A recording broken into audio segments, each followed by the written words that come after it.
მოგესალმებით გულითათად ყველას, ვიწყებთ აუგუსტინეს აღსარებების ტექსტის განხილვას. ეკრანზე გაქვთ ტექსტი, ან უბრალოდ მოვუსმენთ, პირდაპირად შეგიძლიათ ონლაინ წვდომა გქონდეთ ტექსტზე, შეგვიძლია აქვე მადლობა უთხრათ ყველა იმ გვერდის შემქმნელებს, მესვეურებს, ვინც თავიანთ გვერდებზე ონლაინ ეს თარგმანი დადეს, თარგმანი რომელიც ეკუთვნის ბაჩანა ბრეგვაძეს. და მადლობა ჩემს ლუკას, რომელმაც თავისი შრომით, ცოდნითა და გულით დრო არ დაიშურა და ფორმა და სახემიც ამ ყველაფერს, რასაც თქვენ იხილავთ ახლა. და ბოლოს თავარი კითხვა, ბოლოს აი ამ შესავალში თავარი კითხვა უნდა დავსვათ. რატომ ამორჩიეთ ეს ტექსტი? იმიტომ რომ უბერებელი ტექსტია. უბერებელი ტექსტია. დღევანდელი გავლენა ამ ტექსტის ეხება ისეთ სფეროებს, როგორც არის ღვთისმეტყველება, ფილოსოფია, ფსიქოლოგია, ლიტერატურა. ხომ? მაგალითად, შეგვიძლია მოვიყვანოთ ის, რომ თეოლოგიური გავლენას რაც შეეხება ფართო წრეები, განათლებული ქრისტიანების კონფესიების მიღმა, ხო? ყველა კონფესიის წარმომადგენელი. თუ აქვს საშუალება და სურვილი ეცნობა და მოგებას ნახულობს ამ ტექსტით, ფილოსოფიას თუ შევხედავთ დამოუკიდებლად ქრისტიანი ფილოსოფოსებისა, მაგრამ ძალიან ცნობილი და გავლენიანი პირებისა მე-20 საუკუნეში, მაგალითად, ვიტგენშტაინიდან დაწყებული იასპერსი, ჰაიდეგერი, გადამერი ჩათვლით, რომლებიც პირდაპირ და უშუალოდ დაკავებული არიან აუგუსტინეს აღსარებებით, ხო? ამა თუ იმ თავით და ამა თუ იმ თემით. ფსიქოლოგიას თუ გადავხედავთ, ისევ არაქრისტიანი, მაგრამ გავლენიანი პირებისგან, ავტორებისგან, როგორიც მაგალითად უილიამ ჯეიმსი, ან კარლ გუსტავ იუნგი, ხო, განსაკუთრებით უილიამ ჯეიმსი და მისი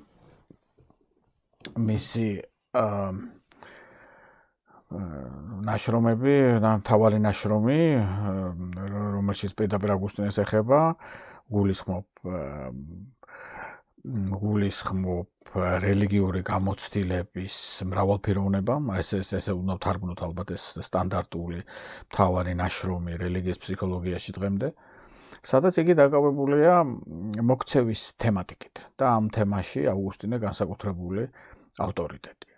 ეს იმას არნიშნავს, რომ ის მისი განხილვა მოქცევისა აუგუსტინეს როგორც იგებს ამას ემთხვევა, მაგრამ ნიშნავს იმას, რომ რელიგიის ფსიქოლოგიაში ჯეიმსიდან დაწყებული დღემდე რჩება ცენტრალურ ფიგურად. ლიტერატურას რაც შეეხება, მაგალითად ლიტერატურის თეორიაში რენე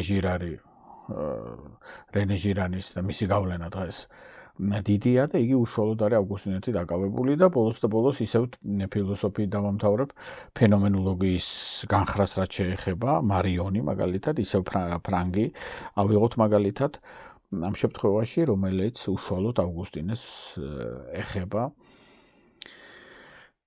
და მისგან იღებს იმპულსებს გარკვეული საკუთარი აზრებისთვის.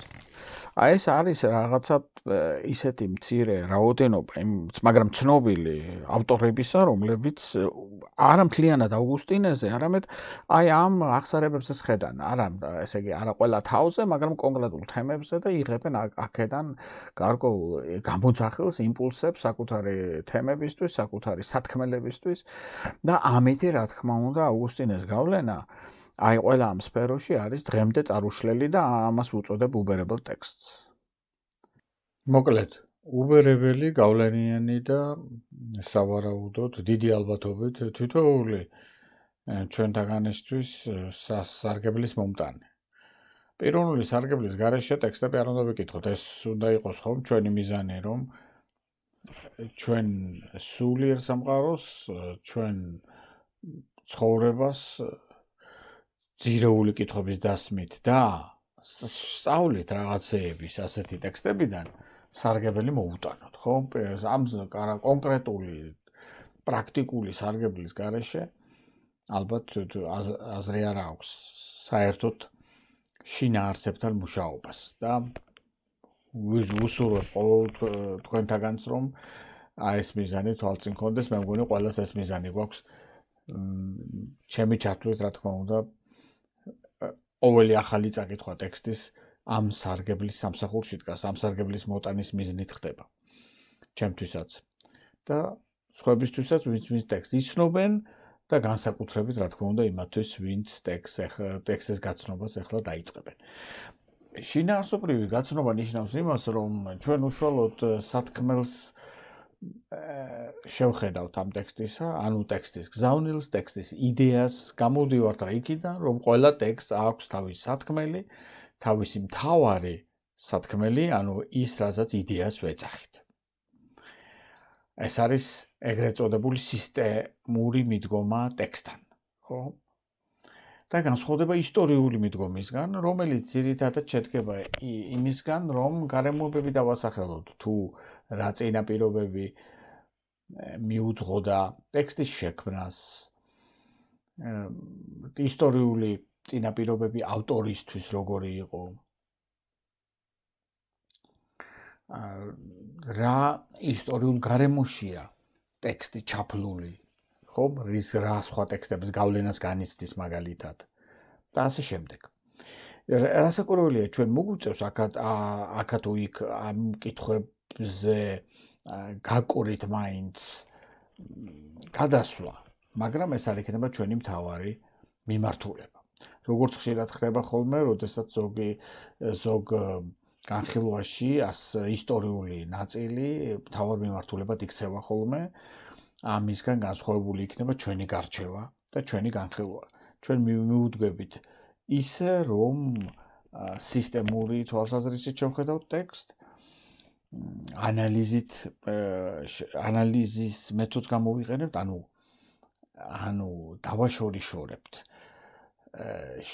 წინადადებებს, ნაწილებს ტექსტისა ერთმანეთისგან და ცალ-ცალკე შევეცდებით გავიგოთ, რომ შემდეგ ერთი მთლიანობა გავიგოთ.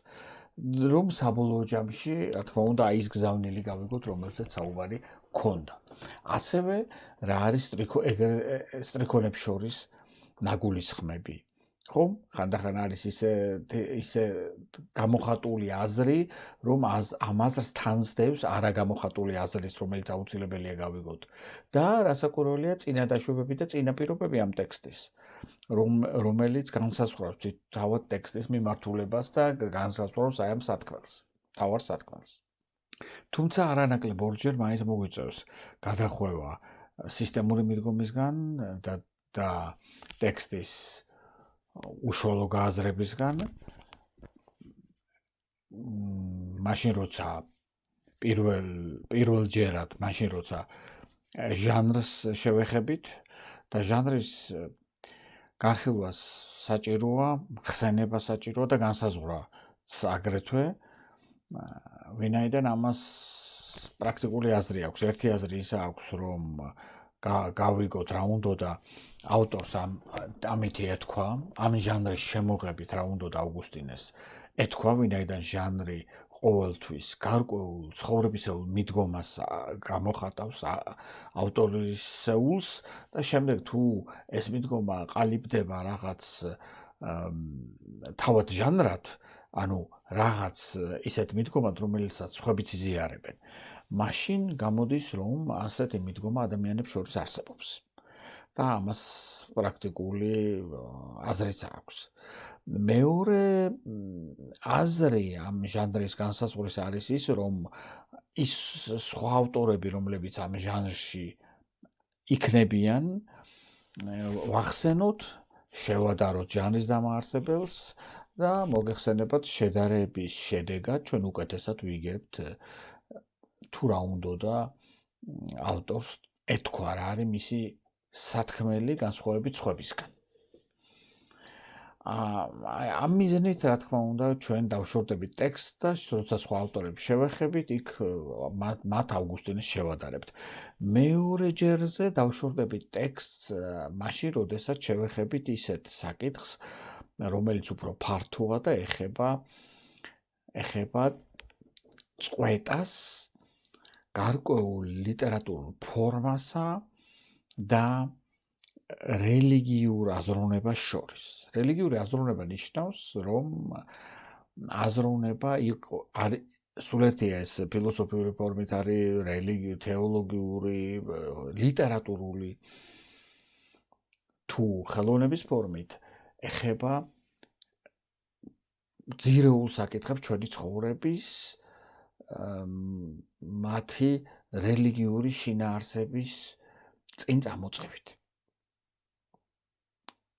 ჩვენ გვაქვს უამრავი ლიტერატურა, რომელსაც ამ საკითხებს არ ეხება, შეიძლება ეხება ძირეულ საკითხებს ადამიანის ცხოვრების, მაგრამ არა რელიგიური კითხვის დასმის ფორმით. ხო, მაგალითად, ქართულ ლიტერატურაში ჩვენ გვაქვს ძირითადად თუ რომანებს და პროზას ვიქონიებ მხედველობაში, ძირითადად გვაქვს სეკულარული ლიტერატურა. ანუ ამით მინდა ვთქვა, რომ არსებობს წყვეტა რელიგიურ აზროვნებასა და ლიტერატურულ ფაბულას შორის.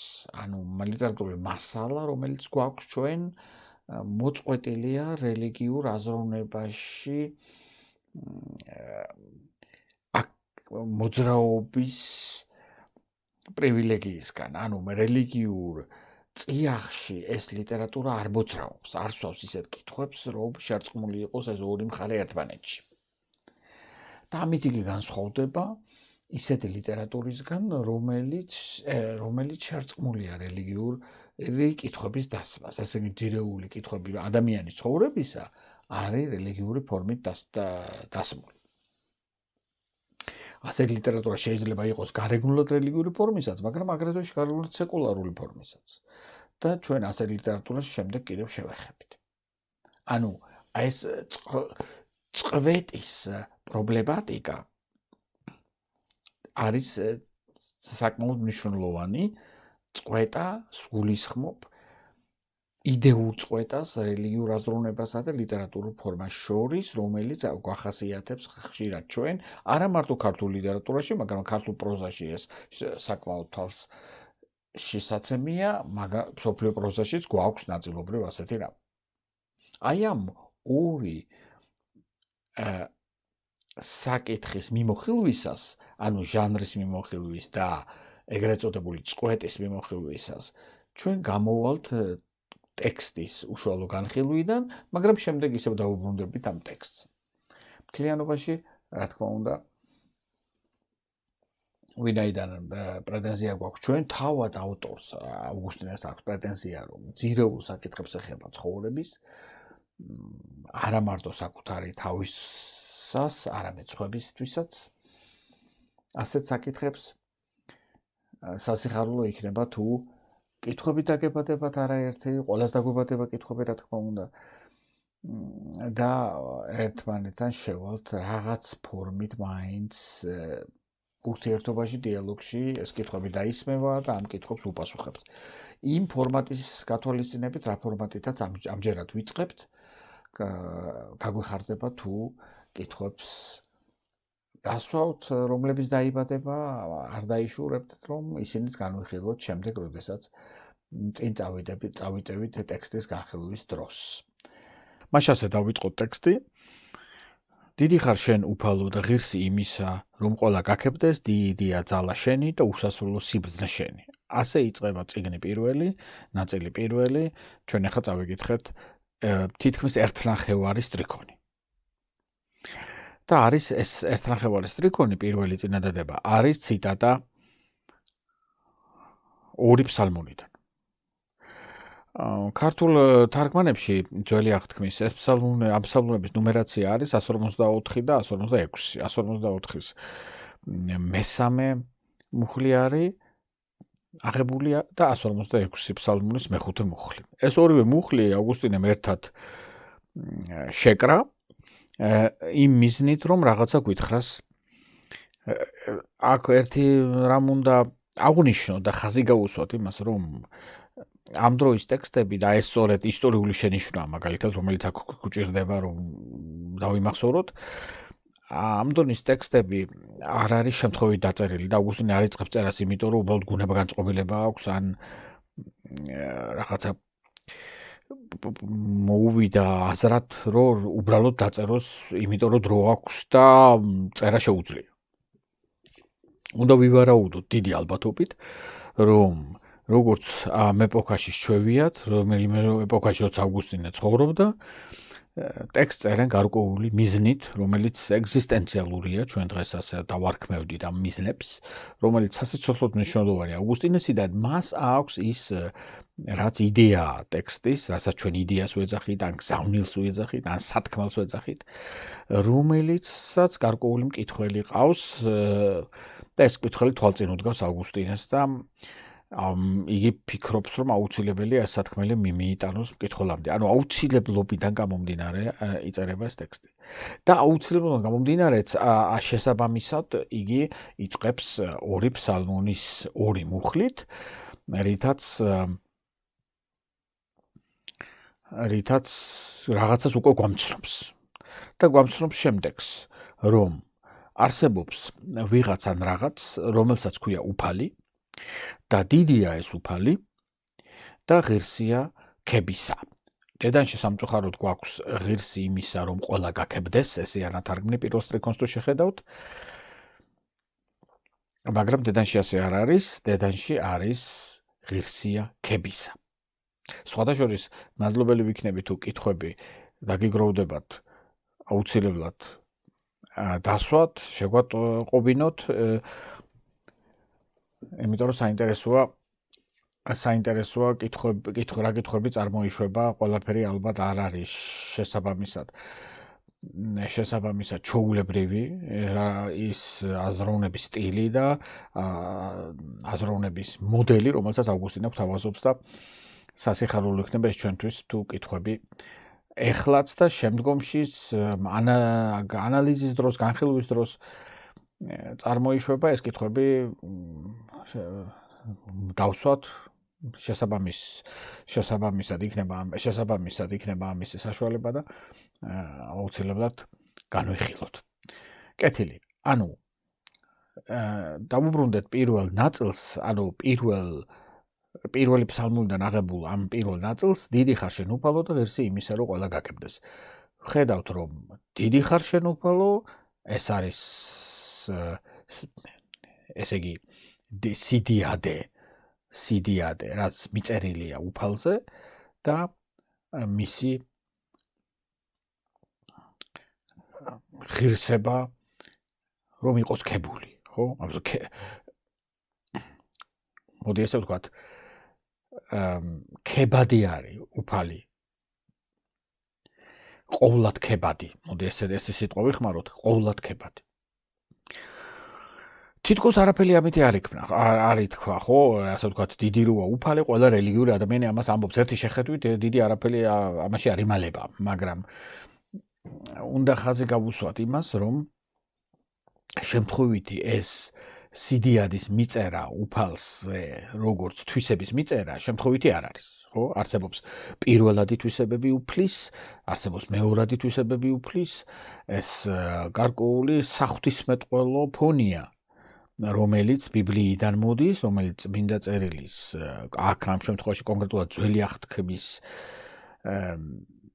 შედეგია, ეს ძველი აღთქმა არის საფუძველი ამისა და ავგუსტინე იღებს ამას და ჩვენ გვიდებს თვალწინ და რა თქმა უნდა განსაკუთრებულად მნიშვნელოვანია ის რომ იგი არ იწყებს ღვთის მტკიცებულებების ჩამოყალიბებას ან ხანდახან როგორც ხდება ხოლმე ასეთ ტექსტებში, სადაც ღვთისმეტყველური, ფილოსოფიური, ლიტერატურული სიბრტყეები და შრეები ერთად არიან, არამედ ან და არ არიან ერთად და წმინდა ფილოსოფიური ტექსტი რომ იყოს ან წმინდა საღვთისმეტყველო შეიძლება მოელოდეს ადამიანი რომ აქ დაიწყოს ახლა ღვთის მტკიცებულების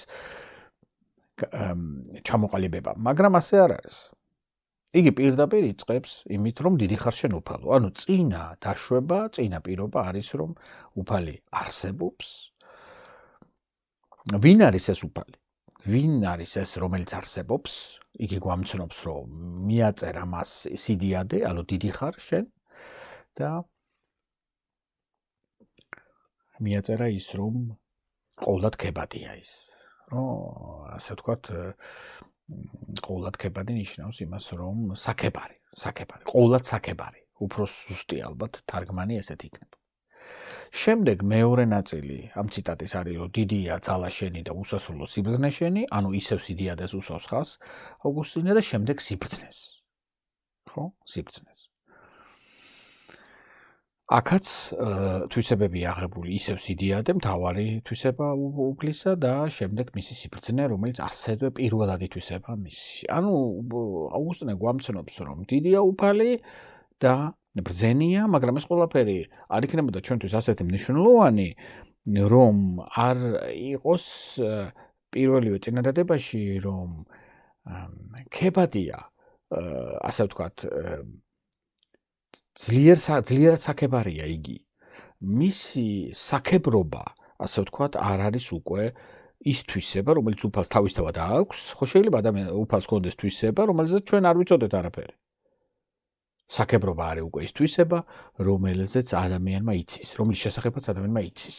და ავგუსტინე გვამცნობს ამით, რომ შენ საქებარი რომ ხარ, ამის შესახებ ჩვენ ვიცით. ხო? საიდანაც ვიცი მე, რომ უფალი საქებარია. ანუ დიდი ხარ შენ უფალო და ღირსი ხარ ქებისა. რაღაცნაირად მე ეს ვიცი და სხვანაირად როგორ უნდა ვიცოდე იმის უფლის შესახებ, რომელიც ყველაზე დიდია და როგორ უნდა ვიცოდე მის შესახებ, მისი საქებრობის შესახებ თუ არა თვითონ მის მიერ ყოფილიყოს ეს დაშვებული, ხო?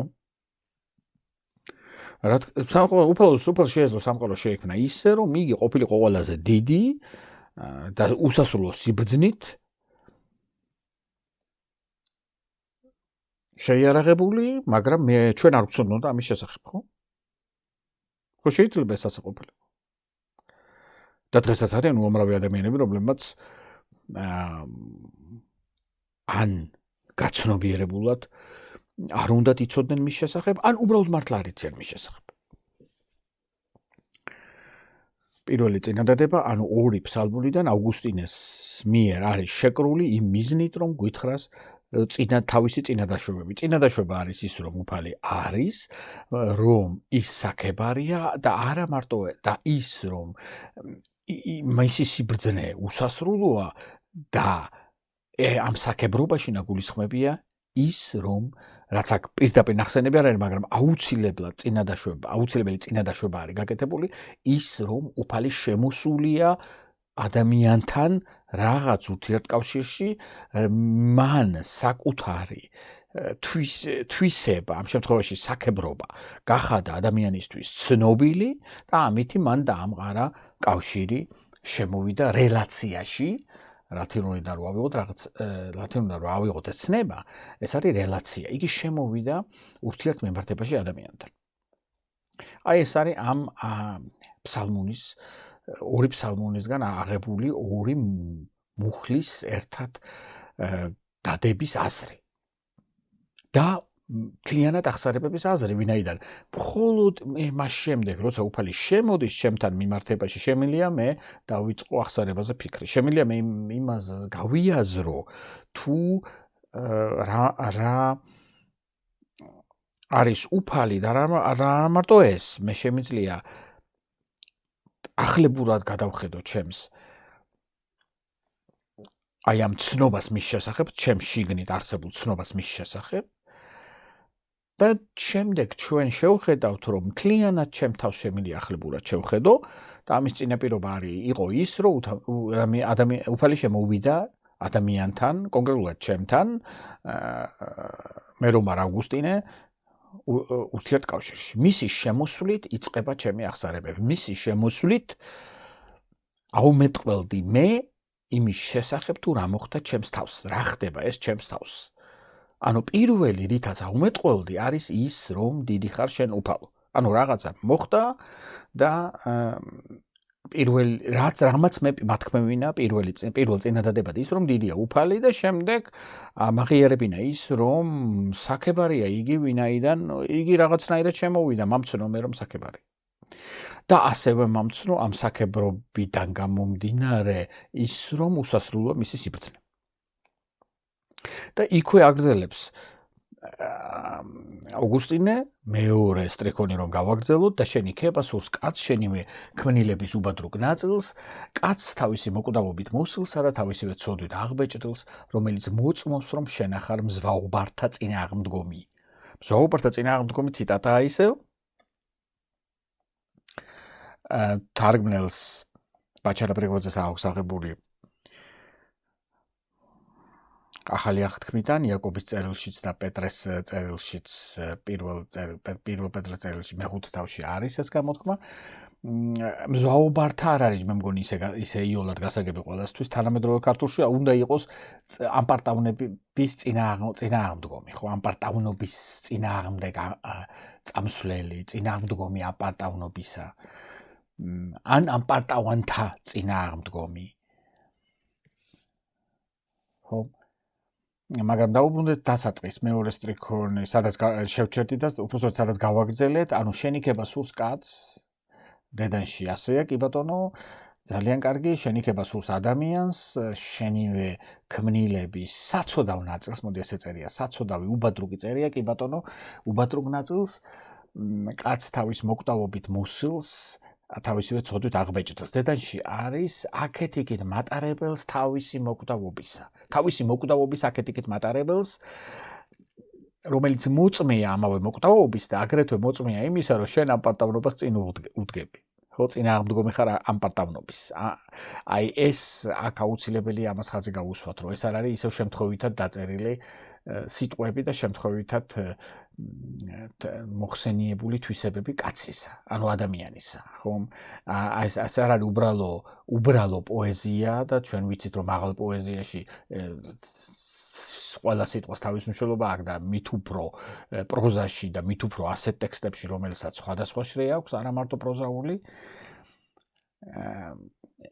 შენი ქება სურს ადამიანს, შენივე ქმნილების ნაწილს, საცოდავ ნაწილს, ანუ ამ საცოდავ ნაწილსაც კი სურს შენი ქება. და მოკვდავობით არის მოკვდავობის მატარებელია იგი. აქეთ-იქით დაატარებს, დააპორწიალებს, ასე ვთქვათ, თავის მოკვდავობას. აი ეს უწერია სიტყვასიტყვით აუგუსტინეს. და მოწმეა ამოწმებს ამას თავისი ცოდვით. აი ეს უწერია სიტყვასიტყვით თავისი ცოდვით ამოწმებს აი ამას რომ იგი თავის მოკვდავობას დაატარებს. და აგრეთვე იმას ამოწმებს, რომ შენ უფალო ხარ ამ პარტავანთა წინააღმდგომი. ანუ სამი თვისება ადამიანის მოკვდავობა ის რომ იგი თავად არის მოწვე თავისი ცოდვით ამ მოკვდავობის, რომ დაატარებს თავის თავზე ამ ყველაფერს და რომ მოწმეა აგრეთვე რომ შენ წინააღმდგომი ხარ ამ პარტავნების უფალო. უკვე ჩამოაყალიბა პრობლემატიკა აუგუსტინემ, ჩამოაყალიბა დიდი კითხვის ნიშანი და ჩამოაყალიბა რითიც იწყებს ამ ყველაფერს ახსარებებს და რატომ იწყებს საერთოდ ახსარებების წერას, მოდი ასე ვთქვათ.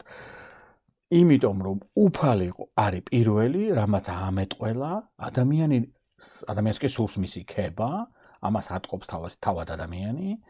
ადამიანი ამავე დროს ადამიანის საცოდავი ნაწილია ამ საერთო ქმნილების და უკვე პარადოქსია, როგორ შეუძლია მას, როგორ უნდა შეეძლოს მას საერთოდ უფლის ქება, როცა ესეთი საცოდავი ნაწილია ქმნილების და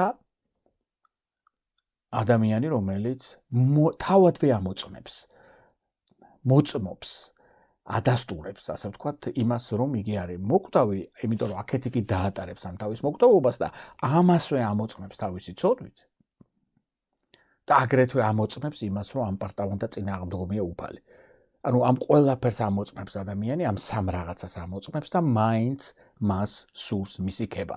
და ეს არის მიზეზი, რატომაც იწყება ახსარებების წერა საერთოდ. რამ განაპირობა ის, რომ ადამიანი კონკრეტულად აუგუსტინე, რომელიც საერთოდ არ ჩანს ამ ორ წინადადებაში, არამედ აქ ჩანს მხოლოდ უფალი და ადამიანი და უფლის მიმართ აუგუსტინე შენობით ფორმაში საუბრობს, არ დაგვაუწყდეს, ამას ხაზი უნდა გავუსვათ.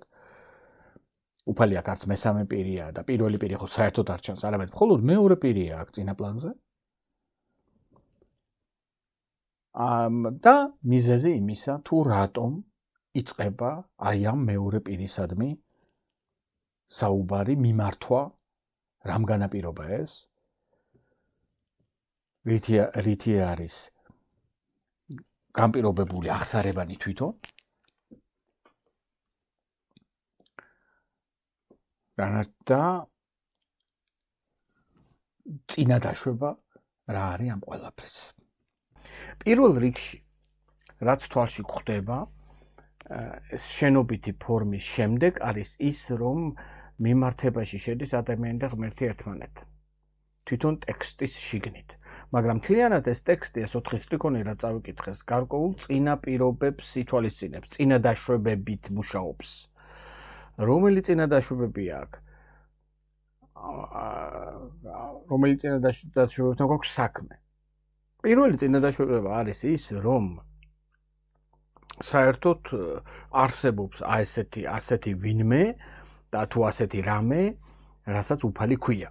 ხო? ანუ უფლის არსებობის წინა დაშვება. ყოველ შემთხვევაში ისეთი წინა დაშვება, რომელიც გარკვეულ წარმოდგენას უფლისას უკვე კაც კონკრეტულ წარმოდგენას უფლისას, გამყარებულ წარმოდგენას უფლისას ითვალისწინებს.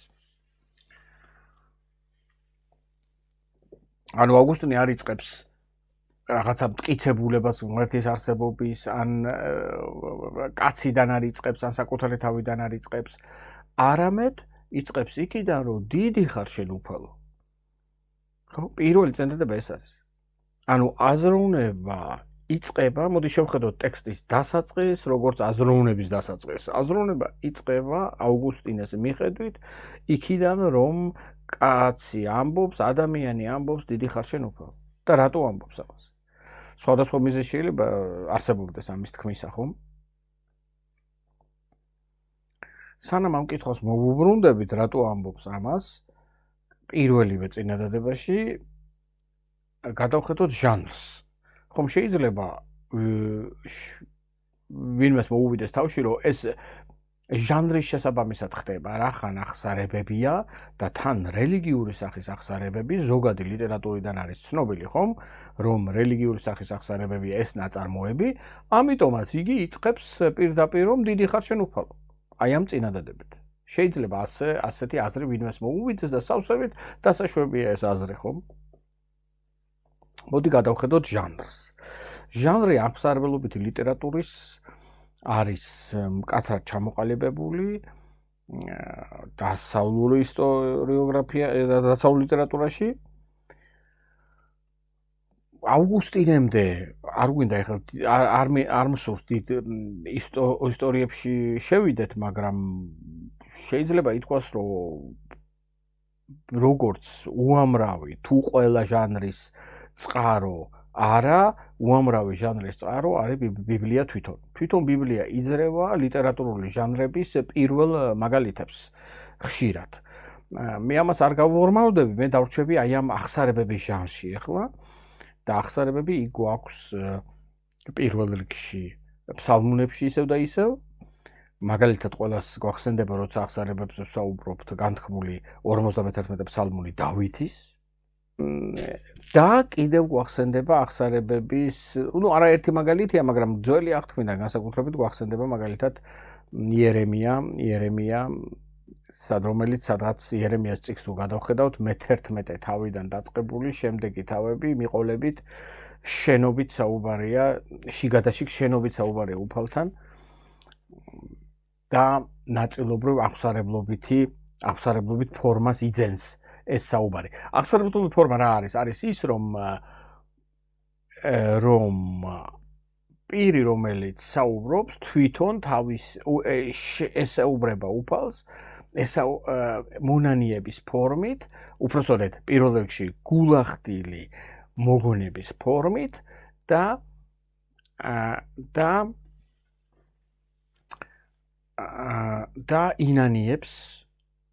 ინანიებს რაღაცებს, ან გამოხატავს საკუთარ ამ მოგონებაში გამოხატავს იმას, რომ ვერ გაიგო რაღაცეები.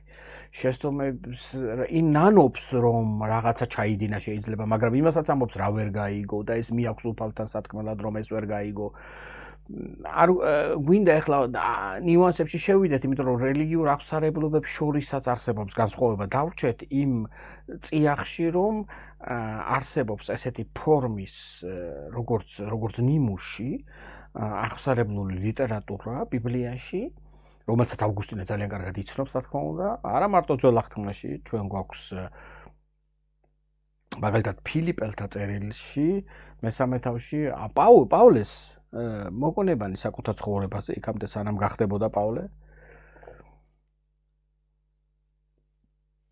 ავგუსტინეს შემდეგ ევროპულ ლიტერატურაში აგრეთვე გვაქვს მაგალითები აღსარებლობის. ოღონდ ნაწილობრივ რელიგიური სახის, ნაწილობრივ არარელიგიური სახის. მაგალითად, ჟან-ჟაკ რუსოს ცნობილი, ასევე ზუსტად ასევე დასათაურებული აღსარებანი, რომელიც არ ატარებს რელიგიურ ხასიათს, აგრეთვე არის ცნობილი დე პროფუნდის ნაწარმოები ოსკარ უაილდის, რომელიც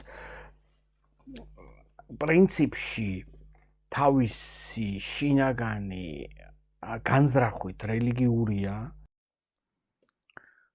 თუ გავითვალისწინებთ იმას, რომ სახელწოდებით უკვე გამოხატავს, ესე თქმა უნდა, დე პროფუნდის არის სახელწოდება ფსალმუნის 129 ფსალმუნის. მოგეხსენებათ, რომ ფსალმუნები პირველი სიტყვებით იღებენ სახელწოდებას ხშირად და ამ შემთხვევაში ლათინური თარგმანიდან და ეს დე პროფუნდის ფსალმუნი ცნობილია გარკვეული ღვთისმსახურების დროს მას გალობენ ან ამბობენ როგორც გარკვეულ შტამპეჭდავ ფსალმს, რომელიც მიესადაგება ან მონანიების აღსარების ფენომენს ან საღამოს მწუხრის ლოცვას, ან კიდევ ხშირად როგორც ლოცვას მიცვალებულთათვის. ტრანსფორმაციაზე საუბრობს Wilde, აღარ ჩაუღრმავდებით ახლა მაგის საშუალება აქ არ არის თუ არა ეს მართლა რელიგიური ტრანსფორმაციის აღწერის მცდელობა,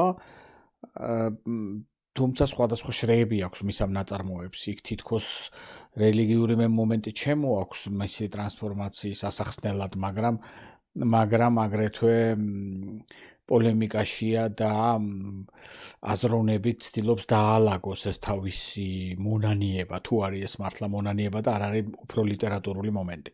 კეთილი.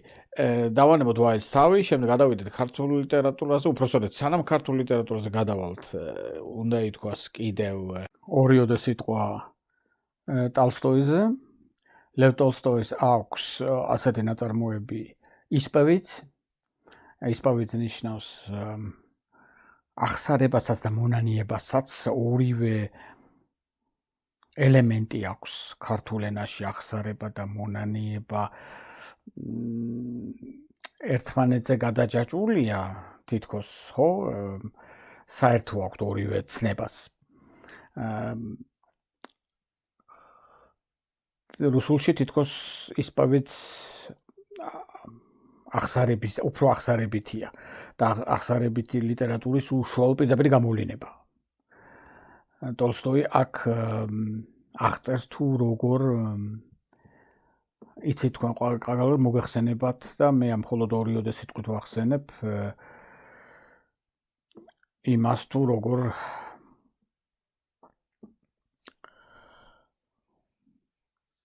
აღწერს იმ კრიზისს, იმ ტანჯვას და გაუგებრობას, რაშიც იგი ფიქრობდა, რომ მოექცა, აუტობიოგრაფიული რა თქმა უნდა, ეს ყოველ შემთხვევისათვის მოითხოვს ტოლსტოი, რომ ასე გავიგოთ ეს ტექსტი და მიზეზების ძებნაშია აი ამ საკუთარი შეჭერვების და მიზეზების ძებნის შედეგად იგი მიდის იმ მრწამსამდე, რამ წამსის მას პირადად აქვს. მოგეხსენებათ, იგი არ არის ქრისტიანი, თუმცა არის ტრანსცენდენტალური, ანუ ზებუნებრივი გონების თუ ძალის მიმდევარი, რის წინაშეც იგი ქეციხრის, ხო? და შეგვიძლია აქ მივაწეროთ მას გულახდილობა.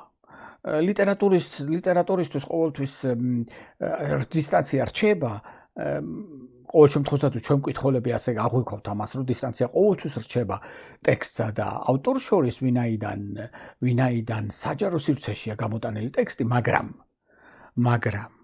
შეიძლება ისიც, რომ ავტორი საკუთარი ნიჭითა და სიძლიერით, საკუთარი პიროვნების სცენაზე გულახდილად გამოყვანით და საკუთარი სათქმელის გამჟღავნებით ძალიან დაუახლოვდეს დაუახლოვდეს საკუთარ მეს ამ ტექსტით დაგვაახლოვოს საკუთარ მეს, უბრალოდ და ეს შეგვიძლია ტოლსტოის შემთხვევაში ასე გავიქოთ.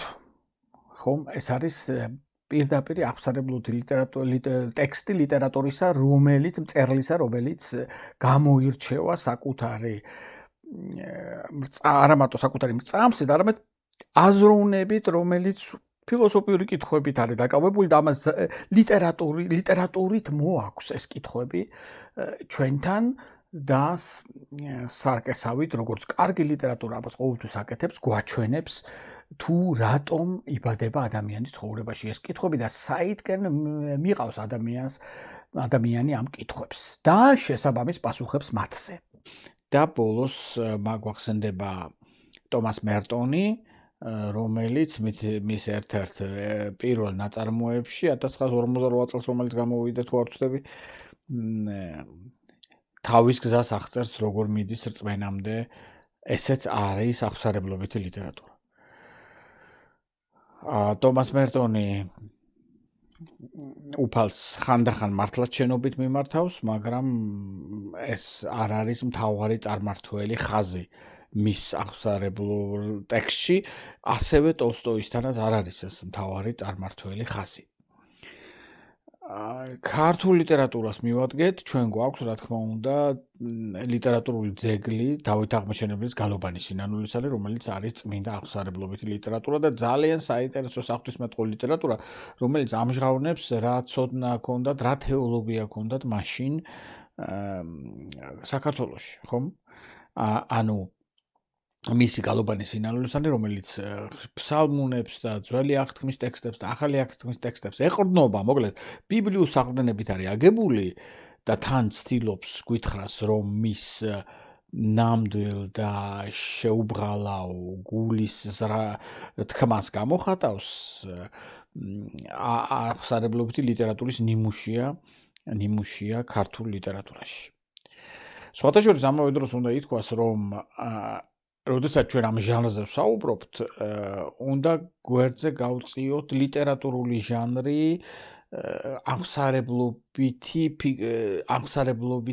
აღსარებლობითი ფიგურების შესახებ, ხო, რო არ აგვერიოს ერთმანეთში, ეს ჟანრი არის მხოლოდ იმათთვის, ვინც თავად უშუალოდ თავისი მეს და თავისი პირველი პირის, ასე ვთქვათ, გაშიშვლება აქვს მიზნად დასახული და არა ლიტერატურა, რომელიც დაკავებულია ფიგურის, იქნება იგი ისტორიული თუ არა აღსარებლობით. დავით აღმაშენებელთან რომ დავრჩეთ, ასეთი არის ქართულ ლიტერატურაში, მაგალითად კონსტანტინე გამსახურდიას მოგახსენებათ დავით აღმაშენებელი, სადაც ორი ცნობილი ადგილია, ერთი როდესაც ჭყონდიდელს ესაუბრება და მეორე ბოლოს მეოთხე თავში, სადაც ბოლოს აღსარებლობითი ფიქრები არის აღწერილი. ეს კონსტანტინე გამსახურდიას შეხედულებებია, მისი ხედვა დავით აღმაშენებლის და ეს არ უნდა აგვერიოს წმინდა აღსარებლობით ლიტერატურაში, ხო? ასევე აღსარებლობითია ბევრი რამ, როდესაც მაგალითად ფოიხტვანგერი ნერონზე წერს და იქ ნერონიც როგორც ფიქციური ფიგურა რაღაცეებს საუბრობს თავის გადაწყვეტილებებზე და თავის თავზე. ანუ ისტორიული ფიგურები, ამ დავით აღმაშენებელი იქნება ეს თუ ნერონი, რომლებიც აქ ფიქციური ფიგურები არიან ლიტერატურულ ნაწარმოებში, შეიძლება იქ პასაჟები იყოს, ადგილები იყოს, ნაწილები იყოს, რომლებიც აღსარებლობითია გარეგნული ფორმით, მაგრამ ეს არის მათი ავტორების, ამ ნაწარმოების ავტორების ნაზრევი და გარკვეული მიზნით იქ ჩასმული. და ეს არ არის აღსარებლობითი ლიტერატურა. ეს ორი რამ უნდა გავმიჯნოთ ერთმანეთისგან. ამრიგად შევაჯეროთ ჩვენი მაგალითები. ერთი იყო რუსოთი დავიწყეთ, ფილოსოფიურ პედაგოგიკურ მიდგომა რუსოსი როგორც ყველაფერში, ისე თავის აღსარებებშიც, შემდეგ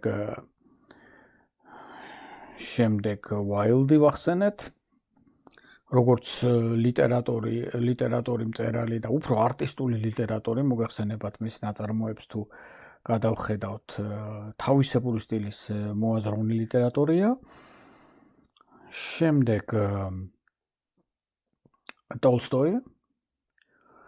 ტოლსტოი უფრო მოაზროვნე ლიტერატორია, სადაც მისი ფილოსოფიური მწამსი ლიტერატურის ენით არის გაჟღერებული და ტომას მერტონი, რომელიც უფრო სულიერი განვითარებიდან მოდის, ღმერთის ძიებაში სულიერი საფეხურებიდან მოდის და საკუთარი განმარტოებიდან ეძებს აღსარებებით აჩვენებს თუ რას ეძებს, უფალს ეძებს იგიც და თუ როგორ მიდის ამ გზაზე თავის ნაწარმოებში 7 საფეხურიანი ან 7 სართულიანი მთა, ხო, ესე თუ გადავთარგმნით მის ნაწარმოებს, თავარ ნაწარმოებს.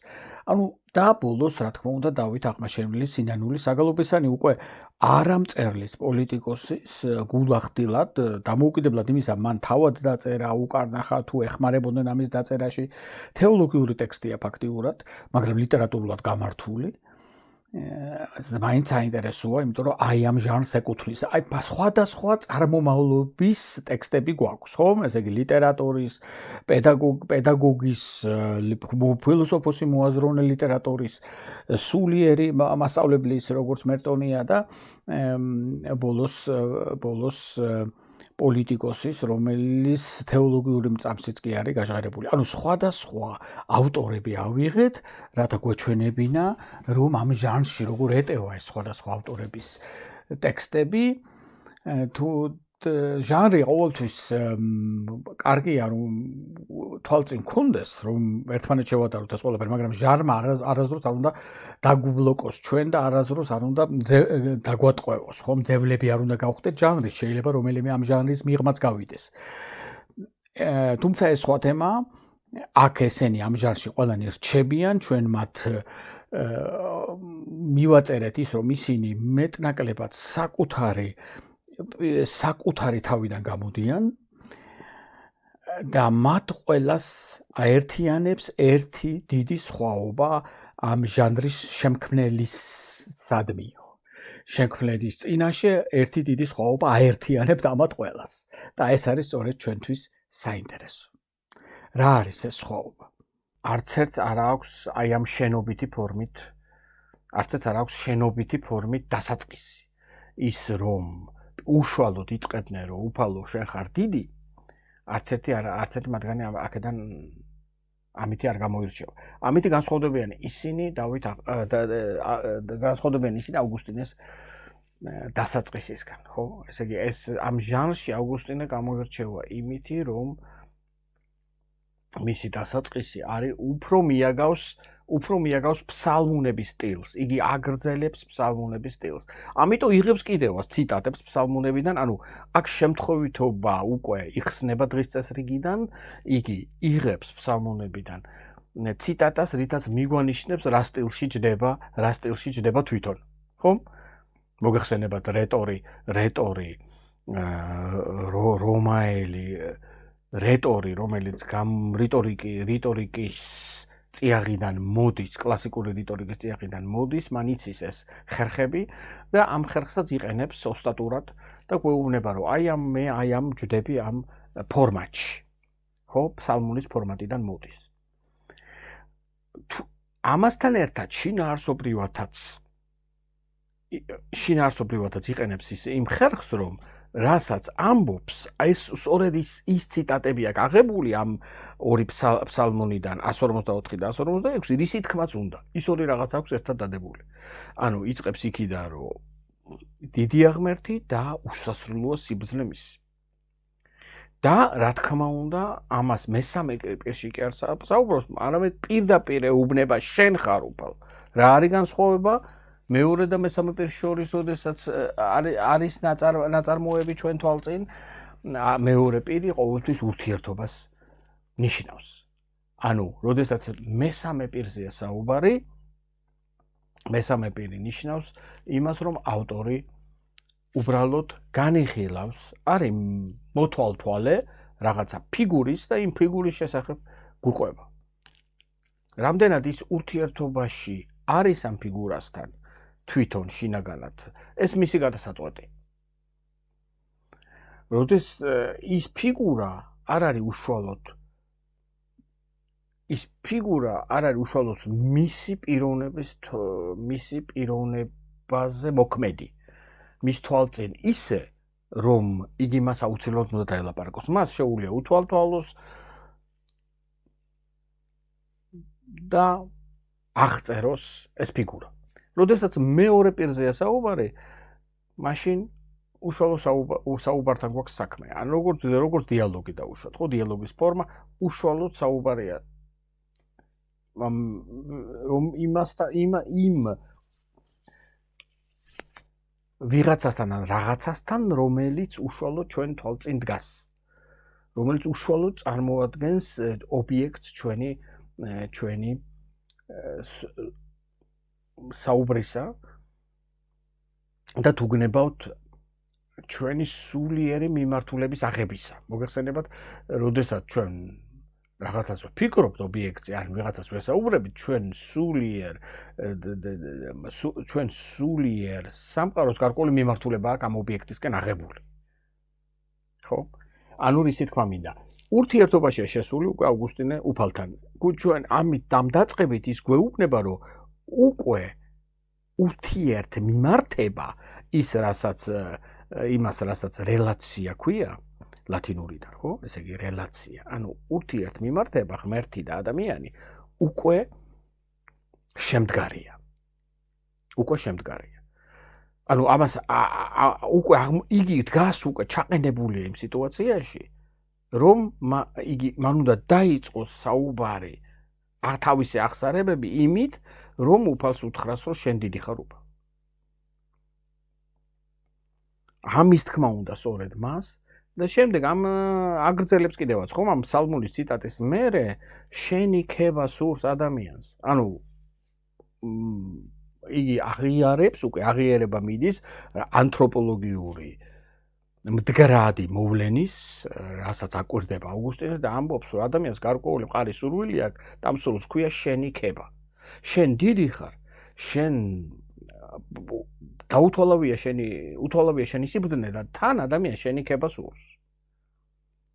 აი ეს ასე ვთქვათ, მისთვის ემპირიული, თუმცა ეს ემპირიული არ არის, მაგრამ მისთვის ემპირიულის მსგავსი შედეგი თვალყურისა მან დაგვიდო აი ამ სამი წინადადებით, მაგრამ შემდეგ რაც მოდის უკვე კითხვის ნიშანს აჩენს, ვინაიდან მას უნდა ამითი გარკვეული პარადოქსი გვაჩვენოს. სახელდობრ იგი გვეუბნება, რომ ეს ადამიანი არის რაღაცა მცირე ნაწილი შენი ქმნილებების, ხო, ქართულ თარგმანში ბაჩანა ბრეგვაძეს აქვს უბადრუკი ნაწილი, რომელიც არ ეწინააღმდეგება ამ დედას. საწყალის, საცოდავი, უბადრუკი ნაწილი. აი სწორედ ეს ადამიანი, რომელიც არის მცირე უბადრუკი ნაწილი და ამავე დროს თავისი ცოდვის დამადასტურებელი, თარგმანში აქ გვაქვს აღბეჭდილი, რომ მოდი ახლა მე დედას დავაყრდნობი და გეტყვით, რომ იქ წერია, რომ აქეთ-იქით დედმატარებელი საკუთარი მოკვდავობის და აქეთ-იქით ტარებაში დამადასტურებელი საკუთარი ცოდვის. ანუ და იმისი დამადასტურებელიც რომ შენ ეწინააღმდეგები ამპარტავნებს. ანუ სამი რაღაცა აქვს. ადამიანი რომელიც აქეთ-იქით დაათრევს თავის მოკვდავებას, ადამიანი რომელიც ადასტურებს, ამოწმებს თავის სოდვილობას და ადამიანი რომელიც ამოწმებს რომ შენ წინ უდგები ამპარტავნებს. შენ უფალო წინ უდგები ამპარტავნებს. ანუ სამი რაღაცა აქვს ავგუსტინეს, რომელიც მოაქვს იმ მას შემდეგ, რაც აგრეთვე სამი რამ უფალზე თქვა, ხო? შემდეგ სამ რაღაცას ამბობს ადამიანზე. მაგრამ ადამიანს რასაც ამბობს, არის აბსოლუტურად წინააღმდეგობრივი, იმიტომ რომ ადამიანი, რომელიც თავის მოკვდავობას აქეთ-იქით დაატარებს და მოწმობს იმაზე, რომ არის და ამ მოკვდავობით მოწმობს იმაზე, რომ არის მოწმე არის საკუთარი ცოდვის, ასე ვთქვათ. ხო? და ამავე დროს მოწმე იმისა, რომ შენ უხდგები წინ ამპარტავნებს, ამას ასეთ ადამიანს როგორ უნდა უნდოდეს შენი ქება უფალო? ხო? წინააღმდეგობა გახსნა უკვე. პირველი კითხვა დაგვისვა. აი ამ 4 სტრიქონში არის წინადაშვებები, შემდეგ უფლის განმარტება და 3 განმარტება უფლისკენ და შემდეგ 3 ადამიანზე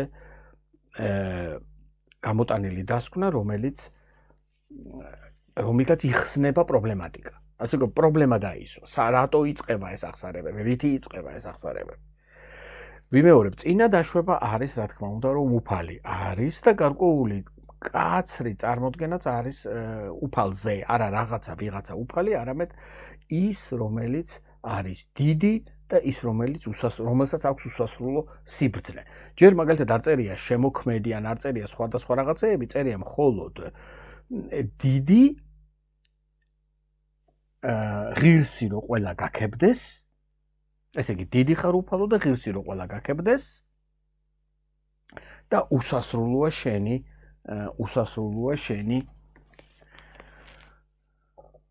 სიბრძნე. 3 რამ, ხო? 3 რამ. დავაკვირდეთ 3 რამს ამბობს. დიდი ღირსი რომ ყველა გაქებდეს და უსასრულო სიბრძნით ხარ. შემდეგ მოდის ხიდი, ასე ვთქვათ, ამ უფლისკენ, ეს არის ადამიანის სურვილი, რომ გაქებდეს უფალს და შემდეგ მოდის ადამიანის სამithვისება, რომელიც აბსოლუტურად უბადრუკად და ცოდულად და საწყლად ჟღერს. და ეს არის პრობლემატიკა, ხო? პრობლემა და კითხვა და დაიდო უკვე ამ აღსარებების პირველივე 4 სტრიქონში.